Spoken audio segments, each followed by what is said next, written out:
Welcome to the Halo Effect, hospitality stories with Ashley and Michael Donald.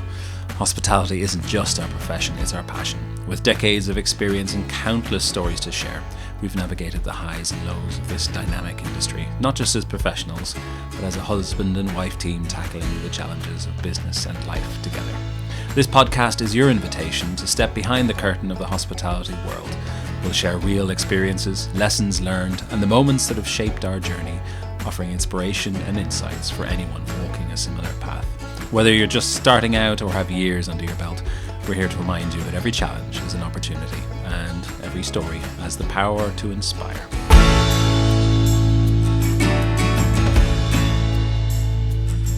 Welcome to the Halo Effect, Hospitality Stories with Ashley and Michael Donald. And today we're delighted to be joined by a very special guest indeed, Natasha or Tash Eldred, who is a brand and PR specialist who has extensive experience working and living in Thailand, running her own PR agency, looking after hotels, luxury villas and residences from her base in Phuket, and who has relatively recently relocated to the UK to bring all of her wonderful expertise to the travel and hospitality sector. So we're delighted to have you here.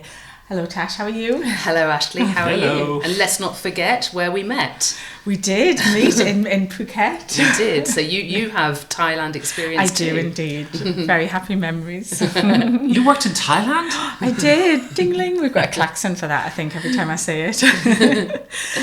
So this episode is really inspired by Thailand and by the phenomenon of set jetting. So for anyone who hasn't come across it before, set jetting is where people are really influenced by what they see on television and often by TV shows that use the locations really beautifully. So I think Game of Thrones was a huge one for people traveling to Croatia and Northern Ireland.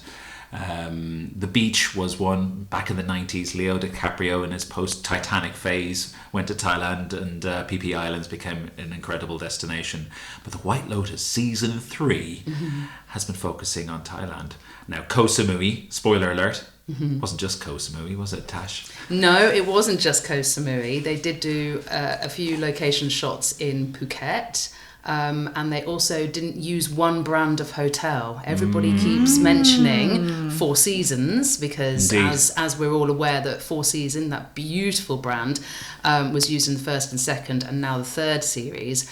But there was also other brands. So Anantara, which we all know is a Thailand-based brand, but has expanded exponentially over the last few years and has stunning resorts dotted all around. They used a lot of Anantara locations in Phuket as well.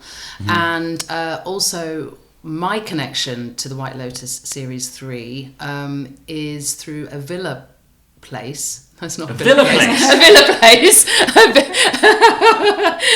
Very eloquently put. This is why I don't do their marketing anymore. Samajana Villas. So Samajana Villas is a stunning villa product in Koh Samui. And some time ago, I was brought in to rebrand Samajana Villas.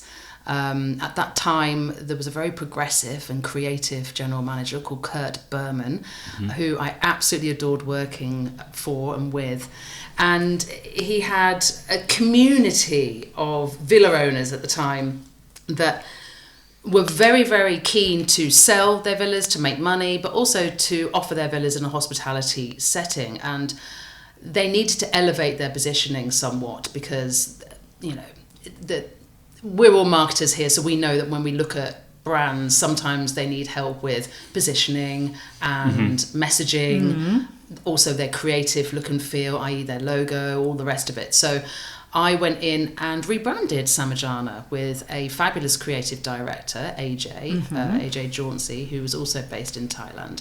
And we did this project that went on for, I think the creative side of it went on for about 6 to 8 months. Wow. So that was market research. Oh, it was very, very in-depth. Yeah, market research, really getting the brand right, look and feel, logos, all the rest of it. Then we launched with a big advertising and PR campaign. So it was a relaunch, but it was more like a launch because they'd never really made a big splash anyway. So it was fantastic. We've got lots of press interest. We've got lots of media coverage. They made money, which is really, really Yeah. important, and they Good elevated for their the brand. owners. So I do believe that work that we did and that investment that the Yeah. owners made at that point really did help put Samajana on the map and then under the radar Yeah. of the location scouts from HBO Yeah. for sure. You So know. is it in the show? What's the connection Oh, to the where's show? the- so it was so weird when I was watching it. I was like, I know that villa. So I think Villa Jacinta is used, and that is just an absolutely epically beautiful villa. And then I think Villa 12 as well is used, and they are Greg's villa. So Love again, it. not giving anything Spectacular. away. Yeah.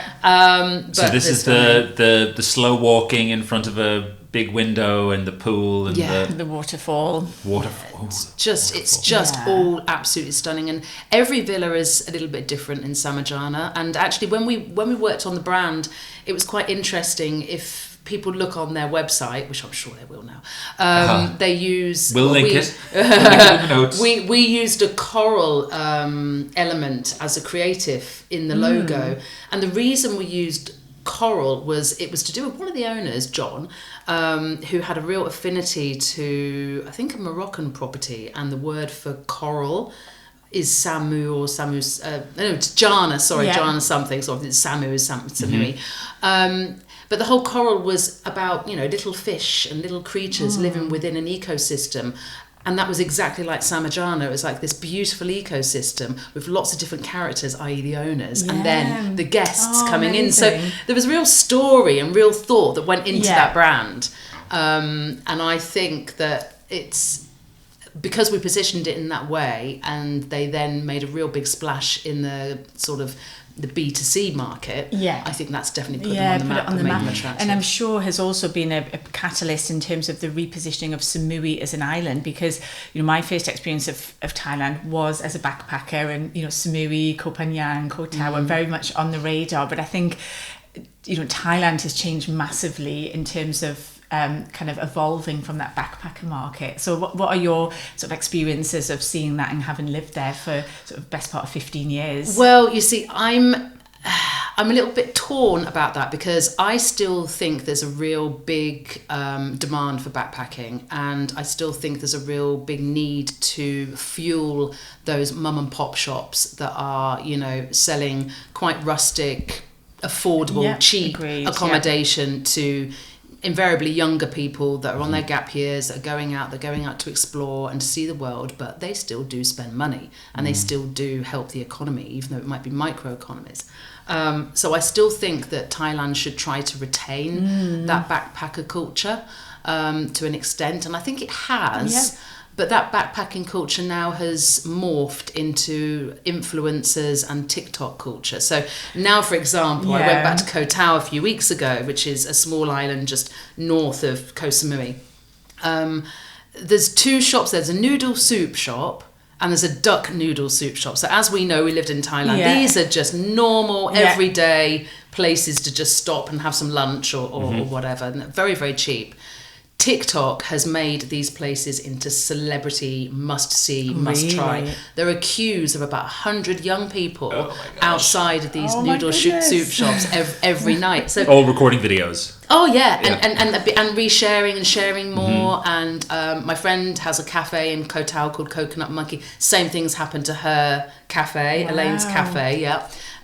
So TikTok has made a huge amplification impact. of Wow. absolutely. And I think backpackers now generally have more money. So I think the TAT needs to be slightly cautious with their messaging, because yes, we have gone into this massive luxury travel, and also affordable luxury travel as well, because Thailand, you get a lot more bang for your buck. Absolutely. However, there's still a lot of young people that are going out there and they're having time of their lives, but they're sharing good positive images of Thailand as well, and helping those smaller businesses prosper. So I think that's good. Yeah, which, as you said, it's putting the money directly into the hands of the locals, going to these noodle shops. And, and I think back to, my own backpacker days, there wasn't a device in sight. I didn't have a phone. I just kind of went off and hoped for the best with my Lonely Planet guide.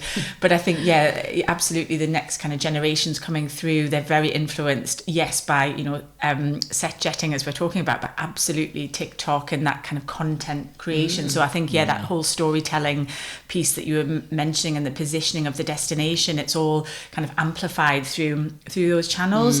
But it's been really interesting to see, just in terms of a few stats, just the uptick in terms of Koh Samui. So Bangkok Post, a sort of local newspaper based in Bangkok, are reporting an 88% increase in internet searches for Samui following the show's release, and 44% increase in hotel reservations on the island. So it is obviously translating into awareness, but people taking action. So I think there's definitely the positive effect, and I think White Lotus has positioned Thailand in a really positive and quite authentic way. It's been, the cinematography for a start has really highlighted how stunningly beautiful Thailand is, and also the noise effects, the nature, which you hear all the time when you're in Thailand. So true. And I do believe that they've done a very, very good job of also showing the slightly darker side of Thailand, like all destinations. I think there, again, these aren't spoilers, but there's a few clips that were filmed in Bangkok, and it shows some exotic dancers. Now, as we know, that the sex industry is still a very big industry in Thailand, but that's not all that Thailand has to offer. And I think that's something I've always been very frustrated with, especially when I was based out there and talking to UK and US based journalists. They would always talk about the sex industry, and I would be thinking, well, it's not everywhere. It's only in small pockets, and you take it or you leave it. But that's not what Thailand is about. Actually, what Thailand is about, and what is touched about heavily in this series of White Lotus, is its spirituality. Yes. And I think that's really, really important. So the spirituality, the Thai conservatism as well, because even though Thai people are very, very accepting and liberal. In fact, gay marriage now is legal there, which is amazing. They still are very, very conservative people. And I think that the character with Kai Tok, the security guard, and the very famous K-pop actress Lisa, that beautiful, sweet relationship and the slowness of it and how that's evolving, that's very Thai. And actually, and I can't give anything away, but a reaction that she has in, I think it's episode 7, when he talks about his ambition or lack of, that's very Thai too. So it's very, very authentic in the portrayal of the very, very authentic. Like that, they've got lots of things right about the nature of Thai people and the friendliness and the openness. I loved all the images of the Muay Thai as well, because the boxing. That's an amazing thing, and lots of people go out to Thailand, spend a lot of money to do the training in Muay Thai. Again, that's another little microeconomy that people don't tend to talk about, but it still is. It's still a thing. And I think the Muay Thai element is also very, very part of Thai-ness. That's part of Thai culture. Most Thai boys do Muay Thai. We used to see them jogging around as 6, 7 years of age, and they're there training. So I think it did a very, very good job of highlighting the authenticity of Thai culture, and not just showing the typical sides of Thai culture. I thought that was very good. I thought it was very on brand in terms of how they portrayed the colours and the sounds, and even you kind of feel like you can even smell Thailand, watching it. Like it's beautifully filmed and it's beautifully done. But I think the most important thing for hotels and destinations to take away from this is not just to rub their hands together and go, great, if you have a big TV program that comes over and films in the destination and that's going to generate income. Okay, that is. But how do you sustain that? How do you sustain that interest? And what it boils back to, I think, is we as marketers, we get very fixated in e-commerce, digital marketing, all the rest of it, which is great because all of those actions have very, very definitive results. Yes, that conversion. And the one thing that obviously I'm going to bang on about is my role being, primarily PR, brand, storytelling, positioning, always gets shunted to the side, or people just decide not to do it anyway. Right. And the reason they do that is because they think and they believe that they can't get the instant gratification. So it's not about, followers. It's not about seeing those absolute results in cash. It's about how you tell your story.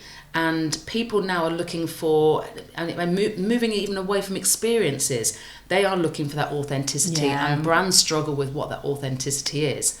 And what White Lotus has done, it's highlighted to any marketer that's looking and listening that the way they need to position themselves isn't just about offering some free yoga and all the rest of it. It's offering a beautiful environment to house the complexities of people. I think in luxury travel in particular, it's not just about selling a room or the destination. It's about evoking a feeling, a sense of belonging or discovery, going back to the being a part of a place with the complexity of characters or guests or whatever. So storytelling brings all of that to life, right? So it turns a 5-star luxury stay into a real personalised journey.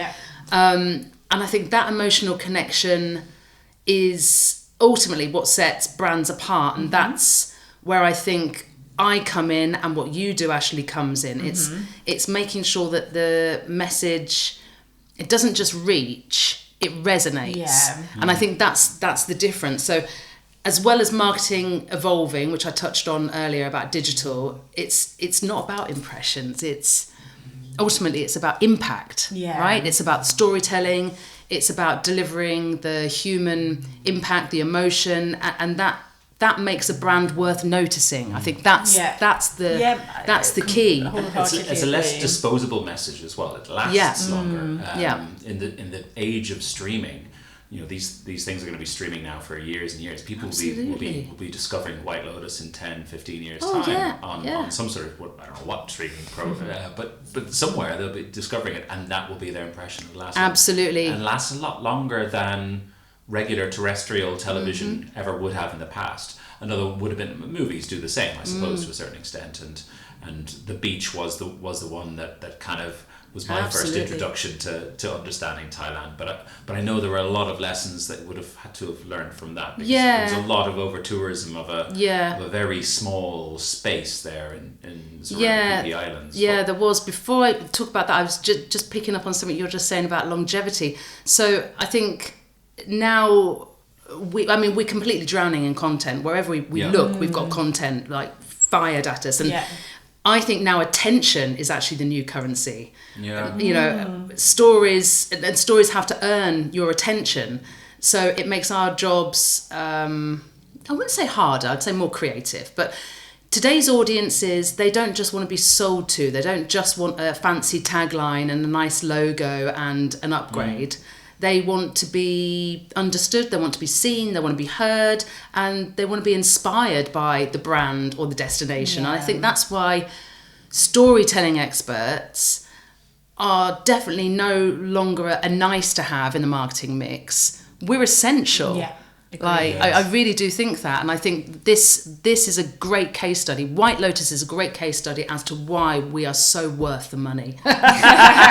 Sign me up right now. But going back to The Beach, so obviously I think most people in our industry are aware that The Beach highlighted Thailand as a backpacker destination. It highlighted Thailand as this kind of hedonistic, beautiful place to head to. But unfortunately, what happened is we had areas that were just outside of Koh Phi Phi and Maya Bay that then became so overpopulated with tourists. And the environmental damage was unbelievable. However, the TAT should love me for this. The Thai authority, it wasn't the TAT, it was the marine people. They closed that area down. I think they closed it down just before COVID, actually.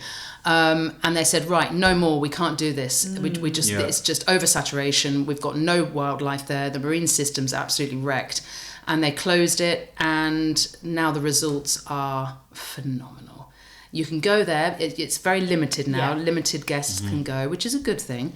And there are black-tip sharks there that are just amazing. Breeding, and so fantastic. So it has actually really boosted. It's made the marine life recover. So Thailand is a very complex place, and sometimes you kind of you feel, oh God, what are you doing? Why are you doing this? Why are you doing this to your beautiful environment? But then on the flip side, they are quite good at, saying enough is enough, and we recognise that we need to preserve this. So, things don't happen as fast as you'd like them to over there, but they have really, really made a difference to Maya Bay. But with Samui is like Phuket in a way. It's still a small island, and it has got infrastructure issues. Yes. Which you will never know about if you go and stay at the Four Seasons. No. And that, yes. So, and that's the point. A lot of the people now that are now flocking to Koh Samui because they want to enjoy the White Lotus Effect are probably affluent. They've probably got a lot of money to spend. So they're not gonna see these challenges that the destination actually has. And probably won't have the same impact in terms of over volume of because I remember we went to Maya Bay in 2013, I think, something like that. And there were big boats full of tourists, and it was really over. You could tell how busy it was. Tash, can you tell us a little bit how did you end up in Thailand? What was your journey? We have a lot of listeners, sort of entrepreneurs, people who've started their own businesses, and we're always interested in how people start their journey and some of the choices and some of the shifts they take in their career. But Thailand seems like a long way away from home. Yeah, well, it actually feels more like home to me now. So I feel now here I'm a long way from home. But good question, and I'd love to lie and say it was like some profound experience, or I got poached for a job. I didn't. So the beach. Yeah. So cutting an extremely long and boring story short, I used to be an actress, and I got very jaded with the industry. Because I just wasn't getting any work. And a friend of mine said, right, it's time for you to go travelling. You need to go and see the world, because that's what human beings are supposed to do, and you didn't do it when you should have done so. Go and do it and sort yourself out. So I went off, and I was supposed to be in Thailand for 1 month only, and then go over to Australia. I mean, God, there's so many people that will be listening to this going, yeah. This is so cliche. But I ended up staying for quite a long time. I really felt very much at home there. And I felt, when people say they go away to India and that they find themselves and all that kind of stuff, I did feel like that. I was like, this is who I am. This is what I'm supposed to be doing. This is where I'm meant to be, right here, right now. So I lived in Thailand for a couple of years, and I became a scuba instructor. Yay! Another cliche. Yeah, another cliche. There's loads of general managers that used to be scuba instructors as well, so I'm not the only one. Then I went over to Australia and worked over there. Then I went to New Zealand and went back into show business, and then ended up going back to Thailand because of a job offer, which is quite funny, which never came to fruition because it was a dodgy Greg type. That's the other thing. Thailand. Before. Oh yes, Thailand Thailand does have a lot of these kind of characters that are running away from things, perhaps. So that job didn't really come to much. And then I applied for a job in Phuket as a director of marketing communications. I did actually have the skills, by the way. I wasn't just because I'd done other jobs while I was a resting actress, and I got that job, and then the rest is history. And I became very, very passionate about hospitality, hotels, travel, and kind of found my niche, I think. And then I set up my own agency. And I was going to do that with a very good friend of mine, who then decided that she wanted to go travelling with her sister and left me high and dry. Yeah, but it's okay. She's made up for it now. So I set up Shine PR, and I had some of Southeast Asia's, I'd say, best product under my belt. Like, amazing projects. Yeah, amazing places, and loved every minute of it. And it's very, very interesting over there, because luxury and design is so, I don't know, attainable, if that's the right word. Like, there's so many amazing designers over there, like Bill Bensley, amazing architects.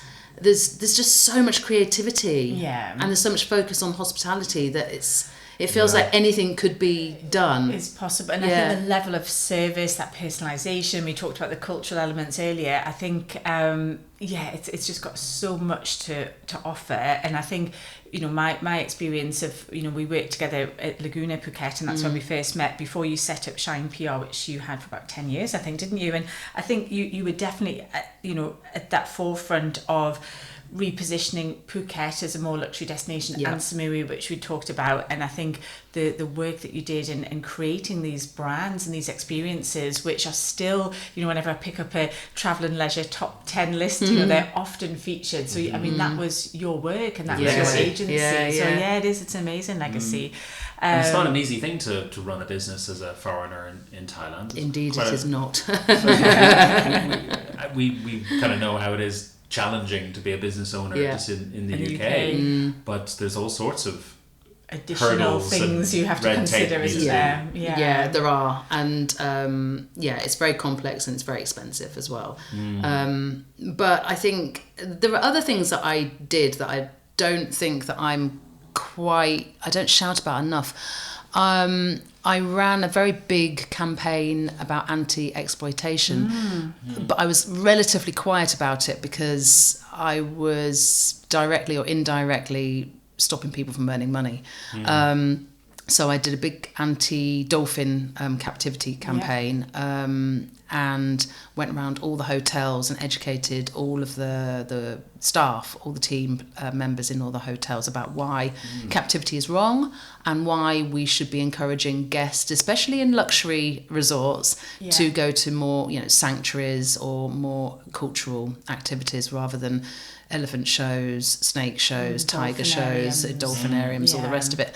And it was an educational piece, not just for the members of staff within the hotels, but also for some of the hotel owners and the general managers to understand that we're moving into this luxury realm, and if you really want to attract luxury guests, they're not interested in that. They're usually they're looking for a little bit more of a sustainable and elevated experience while they're visiting the country. And I think that's very much like from those earlier days, as you say, in that education piece. I think that's become so important and embedded now, isn't it? The whole sustainability, community, animal rights. I think any brand that doesn't consider that is just it's just not going to succeed at all. And I think customers and guests are much more discerning. Journalists are. I think you really have to be very clear with any experience that you're offering, that there has to,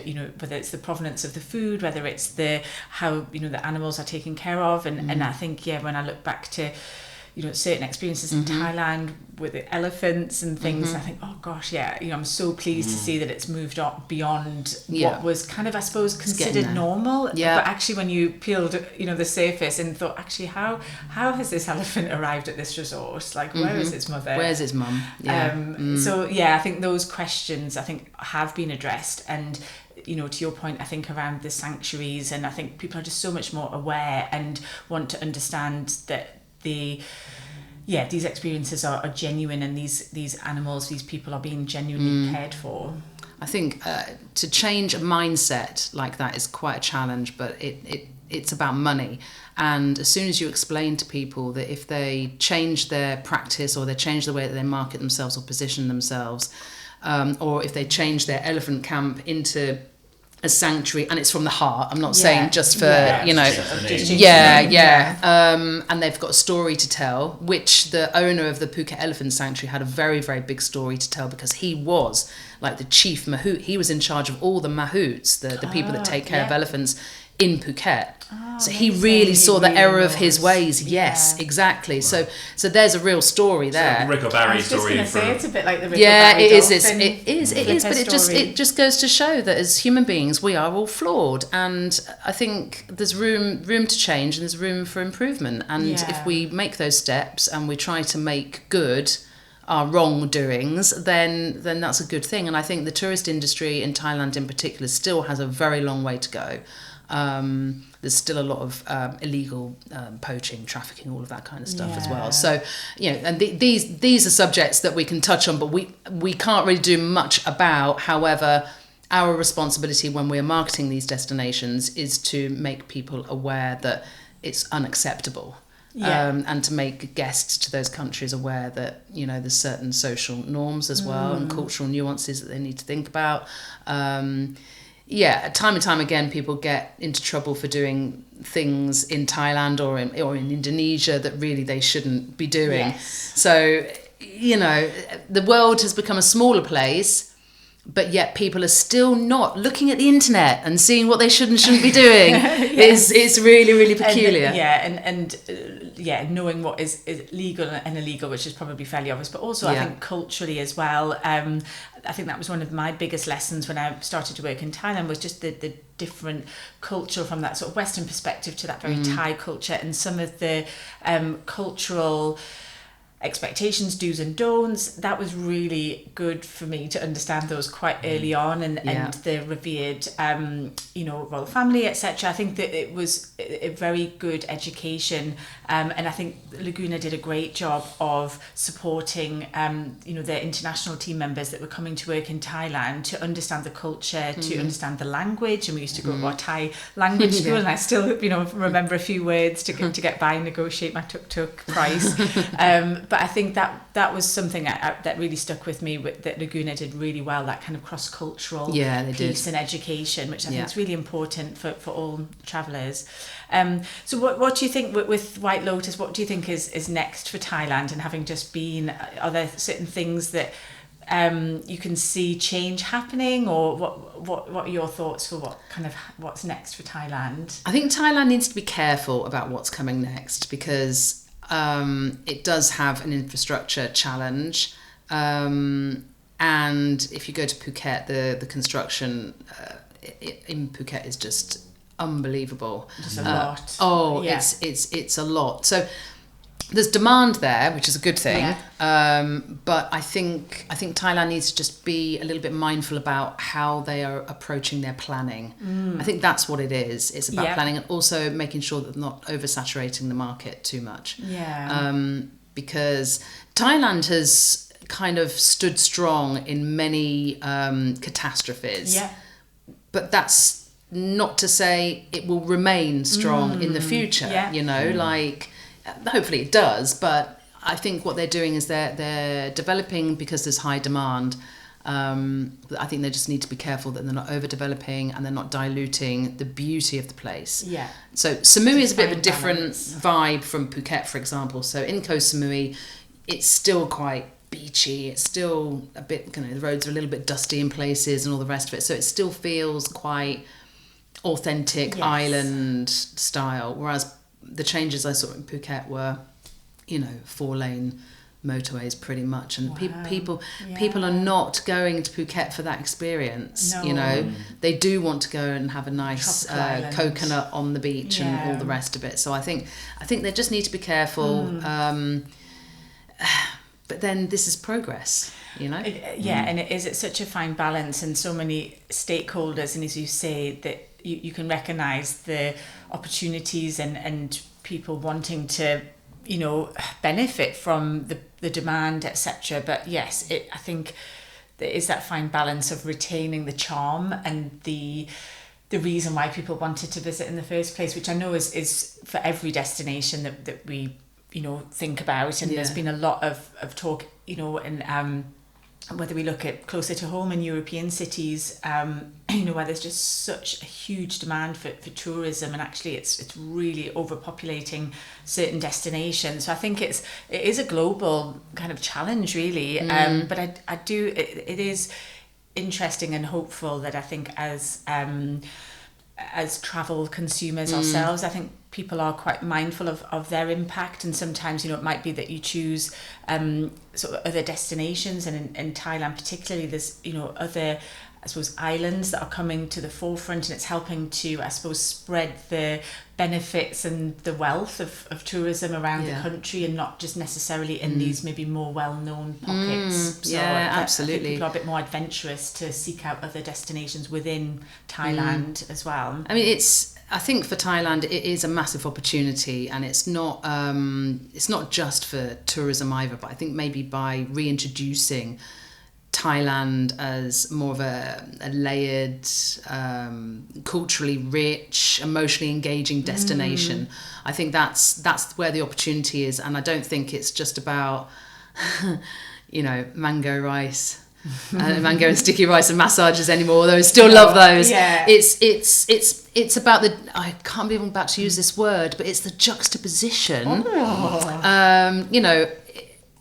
Temples and trauma, the mix of spirituality and satire, the tradition clashing with privilege, all of these themes that White Lotus has actually brought up, but it adds to the story and the complexity of Thai culture and Thailand. And I think maybe it's that duality which modern travellers are actually seeking. It's not just about the infinity pools and the Kurt service and the polished silverware anymore. It's all of these things that are deeper and they're more meaningful. And it's not up to us as marketers to offer that, but it's up to us to recognise with the products that we are marketing those facets and how we build that into the overall message, or how we build that into the overall photography, or all of those things that then storytelling exactly, that entice people to then be intrigued and interested and inspired. And I think in the luxury sector it has moved on a little bit. People are looking for something a little bit different, and the ultra luxury sector as well. Yeah, you've still got people that are absolutely dripping in money that will get their private jet over somewhere and all they want is champagne and caviar. But that is kind of diminishing, that they're looking for, there's luxury in stillness, there's luxury in like what Four Seasons did with what White Lotus did in this is phones off and all the rest of it. There's luxury in switching off, which most people can't do anymore. So all of these small luxurious moments aren't the luxury that we think we know and we understand. It's not just about designer handbags and perfume and sort of being obscenely rich and getting what you want. It's about all these other things that actually a lot of people with money and privilege don't often get. They don't often get the quiet time, and they don't often get the one-to-one session that you see happening in the White Lotus, with the lovely spa therapist. They don't get that time. Okay, they might go and see their their counsellor or whatever. But it's all of these small moments and touch points that I think that people that are marketing these amazing resorts need to really, really understand, and really understand how that makes the guest feel. So again, we go back to target audience, and we go back to how do we build a story? How do we identify who the characters are? How then do we relate that message to an audience, and what do we want them to feel? And that always gets overlooked, because what we do as marketers, we sit with the revenue team, or we sit with the GM, and we sit with people that are holding purse strings, and they're saying, we want conversions, and we want revenue, and we want bottom line, we want this. Then they point the finger at the PR person and go, well, what are you doing? Just sitting there telling stories. You with your fluff. And it's like, but what I'm doing is I'm building you a brand and a story that's going to have longevity. And and resonates. And I think as well, I suppose, to bring it kind of full circle into the moment that the guest walks through the door. And again, we saw a lot of these wonderful characters in White Lotus, is translating that storytelling and the whole positioning piece to then the team members who are on the ground delivering that, welcoming those guests, spending that time with the guests, getting to know them, picking up on those cues that allow them to elevate what they do and sort of, offer that really personalised journey of discovery and spirituality and all of those things, which I think, again, White Lotus kind of brought to the forefront, which I think is, again, that connection between the marketing and then the guest experience is so integral as well. So, I think lots of really interesting points you've made there. And I think for, any hotel, GM, travel destination, I think it's just so worth remembering the storytelling and the positioning, rather than just the some of the other more obvious messages. But even just touching on, because the cinematography and the rest of it, like photography as well, is always an overlooked commodity, and you wouldn't think it is, but with what we do, how many times have we sat with clients and they've said, we haven't got a very high budget for photography, and it's like, you're joking. Like this is your main sales tool. And it's a very, very, very important part of the whole storytelling, you know, and it's not just about product, it's not just about bedroom, it's about using a photographer that really understands how to capture a feeling, whether that's at sunset or first thing in the morning, or, you know, it's complex. And any advice I would give to anybody when they're putting together a marketing budget and they haven't got good photography is you must get good photography. Yeah, and I think it's sometimes that disconnect between what they've maybe invested in the physical product, the building, the aesthetics, the interiors, and then sometimes the photography, videography, visual asset budget doesn't necessarily connect with the same weight. No.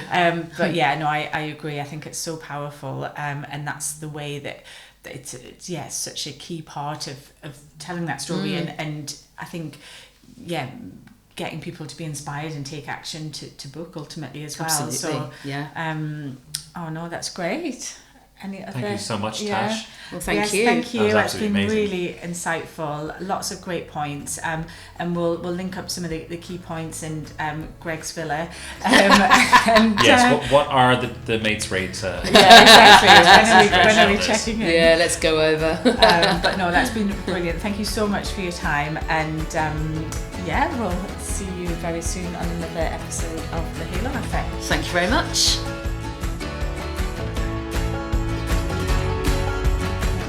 Thank you for listening to The Halo Effect, Hospitality Stories with Ashley and Michael Donald. We hope today's episode has offered some insights and encouragement to anyone navigating the world of hospitality or entrepreneurship. We'd love to hear from you. If you have a question, want to suggest a topic, or interested in just joining us as a guest, you'll find our contact details in the show notes. Don't forget to follow, like, or subscribe to The Halo Effect on your favourite podcast platform so you never miss an episode. Until next time, thank you, and we can't wait to welcome you back for more stories and inspiration.